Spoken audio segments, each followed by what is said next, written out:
천지를 만드신 하나님 아버지를 내가 믿사오며 그 외아들 우리 주 예수 그리스도를 믿사오니 이는 성령으로 잉태하사 동정녀 마리아에게 나시고 본디오 빌라도에게 고난을 받으사 십자가에 못 박혀 죽으시고 장사한 지 사흘 만에 죽은 자 가운데서 다시 살아나시며 하늘에 오르사 전능하신 하나님 우편에 앉아 계시다가 저희로서 산 자와 죽은 자를 심판하러 오시리라. 성령을 믿사오며 거룩한 공예와 성도가 서로 교통하는 것과 죄를 사하여 주시는 것과 몸이 다시 사는 것과 영원히 사는 것을 믿사옵나이다.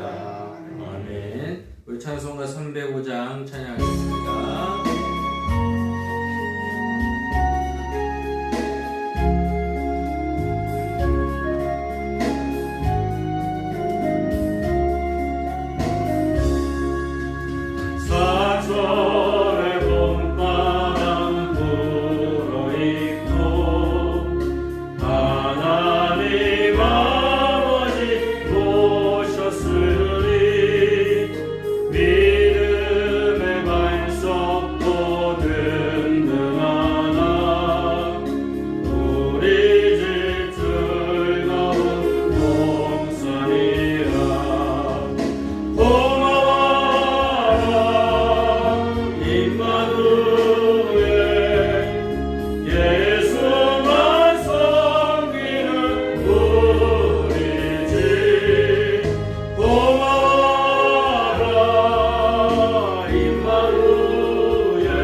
아침과 저녁에 수고하여 나같이 일하는 온 식구가 안상에 눌러서 먹고 마셔 우리가 우리의 아버지라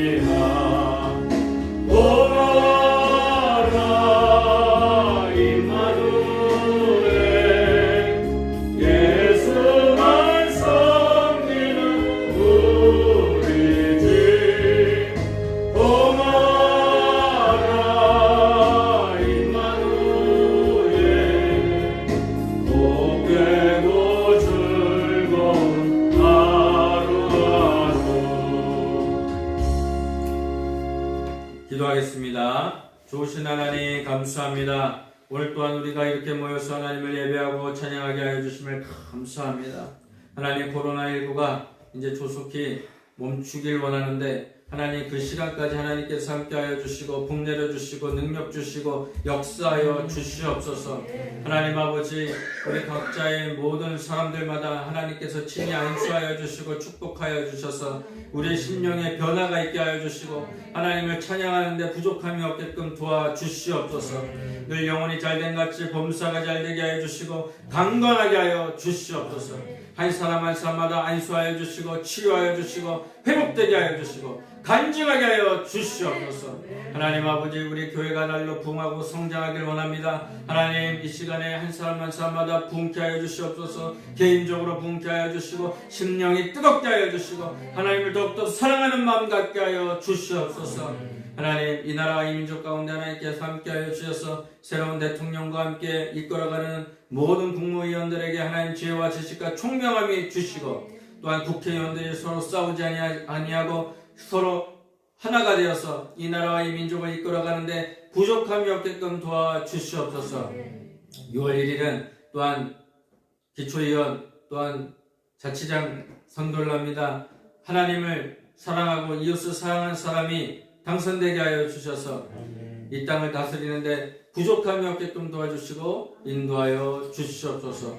우리 모두에게 각자의 안녕과 평안함이 있게 하여 주시옵소서. 예수님의 이름으로 기도합니다. 아멘. 자, 우리 옆에 있는 분들과 인사 나누겠습니다. 당신에게 좋은 일이 일어납니다. 자, 오늘 하나님의 말씀 창세기 12장 10절에서 20절 말씀이 되겠습니다. 창세기 12장 10절에서 20절 말씀을 우리 같이 합독하겠습니다. 그 땅에 기근이 들었으므로 아브라함이 애굽에 거류하려고 그리로 내려갔으니 이는 그 땅에 기근이 심하였음이라. 그가 애굽에 가까이 이르렀을 때에 그의 아내 사레에게 말하되 내가 알기에 그대는 아리따운 여인이라. 애굽 사람이 그대를 볼 때에 이르기를 이는 그의 아내라 하여 나는 죽이고 그대는 살리리니 원하건대 그대는 나의 누이라라. 그러면 내가 그대로 말미암아 안전하고 내 목숨이 그대로 말미암아 보존되리라 하니라. 아브라함이 애굽에 이르렀을 때에 애굽 사람들이 그 여인이 심히 아리따움을 보았고 바로의 고관들도 그를 보고 바로 앞에서 칭찬함으로 그 여인을 바로의 궁으로 이끌어 들인지라. 이에 바로가 그로 말미암아 아브라함을 후대함으로 아브라함이 양과 소와 노비와 암수 나귀와 낙타를 얻었더라. 여호와께서 아브라함의 아내 사레의 일로 바로와 그 집에 큰 재앙을 내리신지라. 바로가 아브라함을 불러 이르되 내가 어찌하여 나에게 이렇게 행하였느냐? 내가 어찌하여 그를 내 아내라고 내게 말하지 아니하였느냐? 내가 어찌 그를 누이라 하여 내가 그를 데려다가 아내를 삼게 하였느냐? 내 아내가 여기 있으니 이제 데려가라고. 바로가 사람들에게 그의 일을 명하며 그들이 그와 함께 그의 아내와 그의 모든 소유를 보내었더라. 아멘. 저는 오늘 본문 말씀을 가지고 가정의 의미라는 제목으로 같이 말씀을 나누도록 하겠습니다. 우리에게 혈육과 가족과 믿음의 가족을 주신 하나님께 늘 감사하면서 살아야 합니다. 하나님 우리를 부르실 때 나 혼자가 아니라 가족 전체를 들어 일하고 계시는 겁니다. 가족과 공동체는 서로가 하나님의 자녀로서 성장을 돕는 동반자입니다.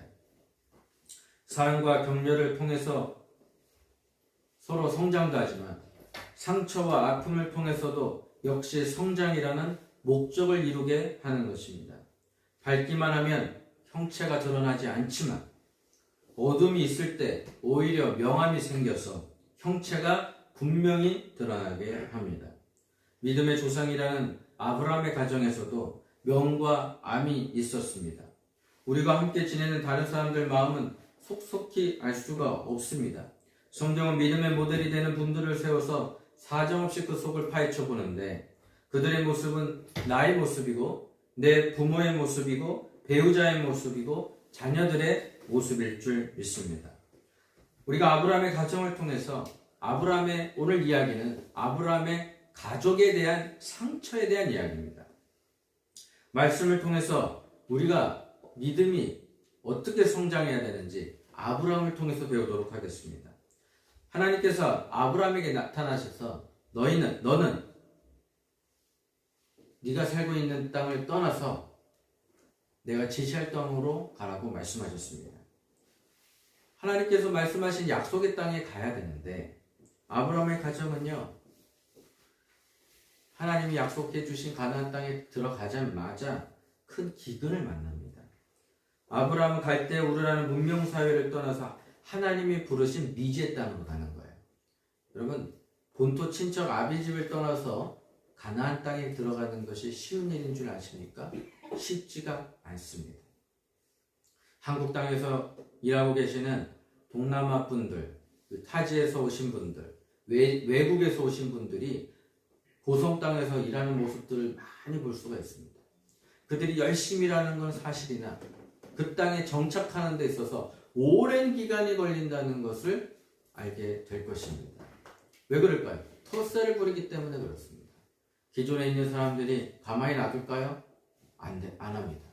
우리가 잘 되는 것을 보고만 있을까요? 축복만 하고 있을까요? 아닙니다. 시기하고 질투하기 때문에 그 모습을 바라볼 때마다 화가 나는 겁니다. 아니, 나도 똑같은 이 땅에서 살았는데 왜 저 사람은 부자가 되고 나는 이 모양 이 꼴로 사는가? 내가 저 사람을 가만히 놔두지 않겠다. 그래서 괴롭히고 또 괴롭히고 또 집단을 이루어서 괴롭히게 되는 것입니다. 그런데 오늘날도 지금 이런 상황에서 아브라함이 살았던 4,000년 전에는 어떤 일이 벌어졌을까요? 더하면 더했지 덜하지 않았을 것입니다. 여러분, 낯선 나라에 이민을 간다는 게 그게 만만한 것입니까? 만만하지 않습니다. 아브라함 당시에는요, 목숨을 내밀고 가야 되는 것입니다. 그러나 아브라함은 무엇을 믿고 갔을까요? 하나님께서 나에게 축복을 주신다는 믿음을 갖고 믿음의 약속을 갖고 갔습니다. 하나님의 약속이 눈에 보이진 않지만 현실보다 더 믿어지는 것이 아브라함의 믿음이었습니다. 우리가 모두 그렇게 보이지 않는 복된 구원을 믿는 것이니 놀라운 일입니다. 아브라함은 이렇게 하나님을 믿고 하란으로부터 480km가 떨어진 가나안 땅으로 이주해 왔습니다. 그런데 가나안 땅에서 살면은요, 오히려 다 잘 될 줄 알았어요. 그런데 그 땅에 기근이 생겼더라, 그렇게 얘기합니다. 애굽에 거류하려고 그리로 내려갔으나 그 땅에 기근이 심하였고 가나안 땅에도 들어갔는데 기근이 생겼어요. 그리고 또 애굽으로 또 가려고 작정을 합니다. 복을 주시겠다는 약속의 땅에 갔더니 기근이 왔어요. 여러분, 아브라함이 살던 갈대우르는요, 두 강이 흐르는 비옥한 땅이었어요. 여러분, 강이 흐른다는 게 뭐예요? 물이 늘 넘치고 있다는 겁니다. 물이 늘 넘치고 있기 때문에 비가 안 와도 농사를 잘 지을 수가 있어요. 그런데 아브라함이 땅 가나안 땅은요, 비가 와야지만 곡식이 잘 자라는 땅입니다. 신명기 11장에 말씀하시기를 너희가 들어갈 땅은 오직 하늘에서 내리는 비로만 곡식과 포도주와 기름을 얻는다, 그렇게 말씀하고 계십니다. 가나안 땅은 즉 하나님의 비를 내려주시기를 바라며 사는 곳이다, 그렇게 얘기했습니다. 믿음의 길로 들어선 이상 내가 스스로 농사계획을 세우고 살아가는 것이 아니라 하나님이 은혜를 주셔야지만 살아갈 수 있음을 선포하는 것입니다. 성도들은 하나님이 내려주시는 은혜로만 농사하며 사는 것입니다. 만일 이 약속의 땅에 살고 계신다면 아무리 내가 혼자 노력한다 할지라도 그것은 헛된 것입니다. 하나님이 도와주시지 아니하면 안 되는 것이죠. 우리도 마찬가지입니다. 이 가나안 땅에 왔습니다. 누구를 의지하고 살아야 될까요? 하나님을 의지하고 살아야 됩니다. 하나님을 의지하고 살지 아니하면 하나님께서 복을 주시지 않는다고 얘기합니다. 그런데 하나님이 허락하신 기근에서 굶어 죽는 사람이 있습니까? 하나님이 허락하신 기근에는요, 굶어 죽는 사람이 없습니다. 출애굽을 보십시오. 가나안 땅으로 들어가는 그 길목에서 이스라엘 백성들은 40년 동안 광야를 돌았지만 한 번도 굶어 죽었다는 이야기가 없어요. 하나님의 말씀을 듣지 않아서 혼나서 죽었지 굶어 죽은 사람은 하나도 없습니다. 왜 그랬을까요? 하나님이 도와주시기 때문인 것입니다. 여러분, 까마귀를 통해서도 하루에 떡을 날라주시고 결국 모든 필요를 채워주시는 것입니다. 죄의 본성에 천국 같은 환경은 축복일까요? 저주일까요? 그건 저주입니다. 하나님은 기근과 풍요를 하나님의 손에 조종하시며 우리의 믿음을 조종하고 계시는 거예요. 우리의 믿음이 약해졌을 때 하나님은 지켜보시고, 하나님은 또한 우리의 믿음이 강해졌을 때 또한 바라보시고, 그러면서 우리를 성장시키는 것입니다. 기근을 버티지 못해서 아브라함은 가나안을 떠나려고 준비합니다. 그래서 애굽으로 갔죠. 아브라함이 먹고 살기 위해서 애굽으로 내려간 것은 잘한 것입니까? 잘못한 것입니까? 성경은요, 아브라함이 애굽을 갔다는 것에 대해서 잘못했다, 못했다라고 평가하지 않습니다. 아브라함의 믿음은 하나님의 사랑이 무엇인지를 잘 모르고 있을 때였어요. 훗날 믿음의 절정에 있을 때 아브라함에게 말씀하십니다. 너 아들을 바치라. 그랬더니 자기 자신의 몸보다 더 사랑하는 아들을 바치면서 하나님께서 뭐라고 말하셨냐면 너는 나의 벗이라. 믿음의 절정이 다가왔을 때 우리는 뭐라고 얘기합니까? 하나님께서 우리에게 너는 나의 벗이라. 여러분들은 하나님의 친구이십니까? 우리의 친구가 되신 하나님을 만나야 되는 것입니다. 순종하는 아브라함에게 이삭 대신 잡을 양을 보여주시지 않습니까?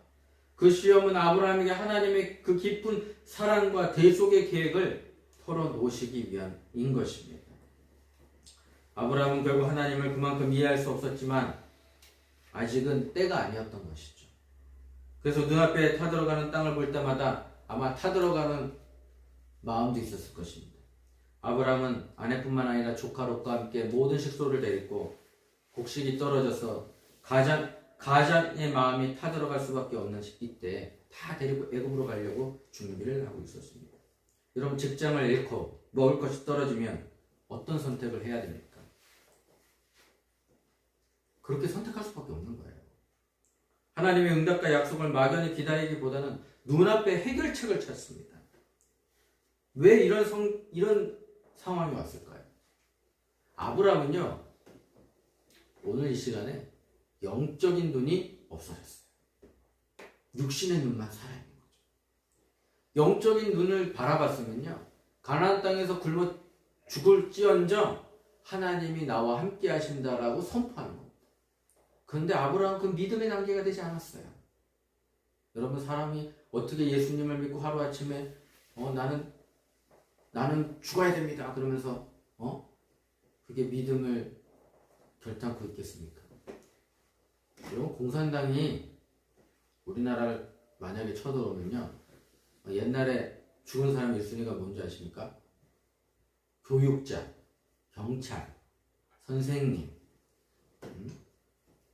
그리고 공부 많이 하는 사람부터 죽여요. 그래서 이 사람들이 바보짓을 해요. 난 배운 적이 없습니다. 몰라요. 막 그러면서 이러고 있었어요. 그런데 어떻게 발견했다고 그러는지 아세요? 발가벗은 세계사를 보니까 손이 깨끗한 사람. 너 자기 손을 봐봐요. 내가 공산당할 때 죽게 생겼는지 안 죽게 생겼는지. 손이 깨끗한 사람. 굳은 살이 있는 사람은 살아. 근데 굳은 살이 없는 사람은 죽어. 선비 같은 손 있잖아요. 이런 손. 그리고 또 안경을 쓴 사람. 눈이 나빠서 안경을 쓴 사람도 있겠지만 공부를 너무 많이 해가지고 안경을 썼다고 생각해서 안경을 쓴 사람을 또 죽여요. 그 다음에 외국어로 외국어로 우리 구서씨가 외국어를 잘해요. 그래서 헬로우 그랬는데 구서씨가 헬로우 그랬어. 어떻게 될까요? 그날로 총살이지. 그냥 끌려가서 죽는 거예요. 왜? 외국어를 했으니까. 그래서 그런 식으로 해가지고 사람들을 괴롭혔어. 이렇듯이 우리가 외국에 있는 그런 공산당들이 쳐들어왔을 때 우리가 예수님 믿어요. 너 예수 믿으면 확 죽인다. 그랬을 때 죽을 수 있습니까? 우리 성경씨는 죽을 수 있어요. 믿음이 아주 강하기 때문에 죽을 수 있어요. 그런데 다른 사람들은 그렇지 못한단 말이에요. 믿음이 없는 사람은 제가 언제부터 전 몰라요. 성경을 몰라요. 저는 불경밖에 몰라요. 그런 사람도 어떻게 될까요? 그 사람도 죽어요. 종교 있는 사람은 다 죽어요. 공산당은 종교 자체를 인정하지 않기 때문에. 저는 못 믿어요. 안 믿어요. 전 몰라요. 그 사람도 모릅니다. 그러면서 살아가는 거예요. 그런데 오늘 믿음이 없으면 어떻게 되는가? 이런 일이 벌어지는 거예요. 아브라함도 그때 믿음이 완성되지 않았어요. 가나안 땅의 중심부에 머물면서 세겜과 베델에서 하나님께 예배를 드리면서 남방으로 점점 내려가는 거예요. 왜? 가나안 땅에 있다가 쭉쭉쭉쭉 내려갑니다. 왜 그랬을까요? 중심부에는요, 벌써 가나안의 중심 세력들이 살고 있었어요. 그러다 보니까 자기가 살 수 있는 곳이 어디예요? 변방으로 조금씩 내려가다 보니까 애국까지 가까이 온 거죠. 오다 보니까. 성경에서 이스라엘 남방은 네게부 지역을 말합니다. 중심부에 비해 강수량이 아주 적은 메마른 지역입니다. 아브라함은 스스로 살 국리를 찾았어요. 아브라함은 가정의 위기에 대해 성경이 단서를 주십니다. 경제적 기근 이전에 영적 기근이 찾아왔어요. 믿음에 먼저 기근이 들었으니 어떻게 경제적 기근을 이겨냈겠습니까? 어떤 상황에서도 믿음은 우리 삶의 중심부에 있어야 됩니다. 사람들이 믿음의 중심부에서 점점 멀어진 이유는 여러 가지입니다. 지금 같은 코로나 상황에서 예배 드리는 것도 힘들고 믿음이 약해지는 이유가 있습니다. 가족 문제나 직장 문제나 진학 문제나 여러 가지 요인으로 교회 가는 게 멀어집니다. 믿음이 내 믿음과 행위의 중심에 굳게 자르지 못한다면 당연히 생활에 위기가 찾아오는 것입니다. 여러분, 애굽행 갔는데 더 큰 문제가 도사리고 있었어요. 아브라함이 살고 있었던 이 하란 지역은 너무 좋은 지역이었어요. 문명의 세계였는데, 여러분, 문명의 세계를 지나서 시골로 왔다가 다시 세계 최강의 이집트 문명을 만나게 됩니다. 얼마나 좋았을까요? 얼마나 좋았을까요? 지금도 여러분들이 있다가 갑자기 서울에 가보십시오. 부산만 가도 휘황찬란한데 서울은 얼마나 바뀌었습니까? 제가 어렸을 때 동대문 야구장을 갔는데요. 야구를 구경시켜 준다고 그래서 동대문 야구장을 갔습니다. 야구를 봤을까요? 못 봤을까요? 봤어요. 못 봤어요. 그날은 쉬는 날이에요. 야구장을 가주신 우리 아버지는 쉬는 날인지 모르고 동대문 구장을 갔어요. 근데 그 동대문 구장 어떻게 됐습니까? 지금은 흔적도 없이 사라지고 첨단 건물이 세워졌어요. 그걸 한 번도 본 적이 없어요. 세워지고 나서. 가면 얼마나 휘황찬란하겠습니까? 네. 도로가 바뀌고 건물이 바뀌는데 여러분 쉽게 얘기하면 우리가 깡촌 시골에 있다가 서울에 와서 휘황찬란한 것을 보는 것과 마찬가지예요. 애굽에 가까울수록 아브라함에게 두려움이 찾아왔는데 오늘 뭐라고 얘기합니까? 아내가 너무 이쁜 거예요. 아내가 너무 이쁜.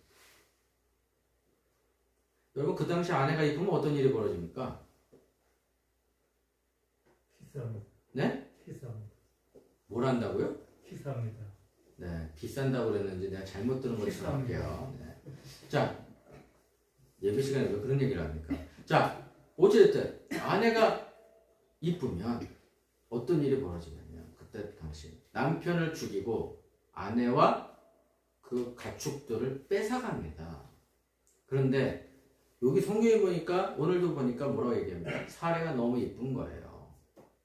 이때 당시 나이가 몇 살이었겠습니까? 40대 중반이었을 거예요. 근데 성경에 보니까 얼마나 이쁘면 이뻤더라 이렇게 나와요. 그랬더니 애굽 왕이 그걸 보고 소문이 다 들어가요. 저기 외국에서 왔는데 미녀가 왔답니다. 그 소식이 애굽 왕까지 들린 거예요. 그러니 어떡하겠습니까? 애굽 왕의 소리까지 들으니까 아브라함이 놀라기 시작하는 거예요. 나 죽겠구나. 여러분 영적으로 기근이 오니까 이제 판단력까지 흐려져요. 어떤 일이 벌어지죠? 여보, 내가 살려야 되겠으니 당신을 내 오누이로 합시다. 오누이. 누나로 합시다. 오누이로 합시다. 여동생으로 합시다. 그래가지고 가요. 그걸 들었던 사례의 마음이 어땠을까요? 지금 같았으면 벌써 이혼했습니다. 저 사람이 미쳤구나. 어떻게 자기 살자고 나를 갖다가 바로왕 부인으로 팔아먹을 생각을 하네? 정신 나간 거 아니야? 그랬을 수 있습니다. 그리고 이 사례의 마음은 상처가 왔을 겁니다. 그래서 바로왕이 데리고 가요. 아이고 우리 처 남았습니까? 어이구 좋습니다. 당신의 오누이랑 내가 결혼해서 행복하게 살겠습니다. 그러면서 온갖 금은보화를 주고 약대를 주고 후대하였다 그렇게 얘기합니다. 그리고 나서 사례의 마음이 어떻겠을까요? 저 사람 믿음의 사람 맞아? 나를 갖다가 애굽의 부인으로 보내? 나를 사랑한다며. 저게 나를 사랑하는 거 맞아? 그러면서 화가 무척 났을 겁니다. 여러분 이럴 때 우리는 어떻게 해야 됐을까요? 하나님 앞에 기도했으면 됐어요. 근데 기도하지 않았어요. 오히려 자기의 안전과 목숨을 보존하기 위하여 아내를 팔아버리는 그런 일들이 일어나게 됩니다. 이 말을 듣는 사례는 모든 세계가 송두리째 무너져 버렸습니다. 사례는 믿고 따랐던 남편에게 버림을 받은 것이죠. 아브라함 가정에 가장 큰 위기가 닥쳐왔습니다. 아브라함이 비열하고 무능하고 파렴치한 인간일까요? 내 남편이 이럴 때 어떨 것 같으십니까? 여러분의 남편은 어떨 것 같습니까? 만약에 파라오의 이집트의 왕이 여왕이었어. 근데 내 남편이 너무 잘생겨가지고 여왕이 그 남자랑 살고 싶대. 거꾸로 돼가지고 아브라함이 너무 잘생겨가지고 이집트의 여왕이 그 사람하고 같이 살고 싶대. 그래서 그 부인이 거꾸로 얘기해서 당신 오빠라고 그냥 친오빠라고 합시다. 응? 가서 당신이 파라오의 부군이 되세요. 그래야지 제가 살겠습니다. 여러분, 본성대로 하면 아브라함 이런 상황이 오면 아브라함, 사레, 내 딸, 내 아들, 우리 어머니, 아버지 다 똑같이 할 겁니다. 왜? 육신은 약하기 때문에 그렇습니다. 이것은 사악한 죄가 아니라 인간의 약함에서 오는 불쌍한 행동이기 때문에 그래요. 지금의 아브라함처럼 사람이라는 한계에서 오는 약점을 나도, 내 남편도, 내 아내도, 내 부모도, 내 자식도 다 가지고 있는 것입니다. 저 사람이 어떻게 저럴 수가 있어? 그렇게 생각하지 마십시오. 막상 우리도 그 상황이 닥쳐오면 그 길을 선택할 수밖에 없을 수도 있습니다.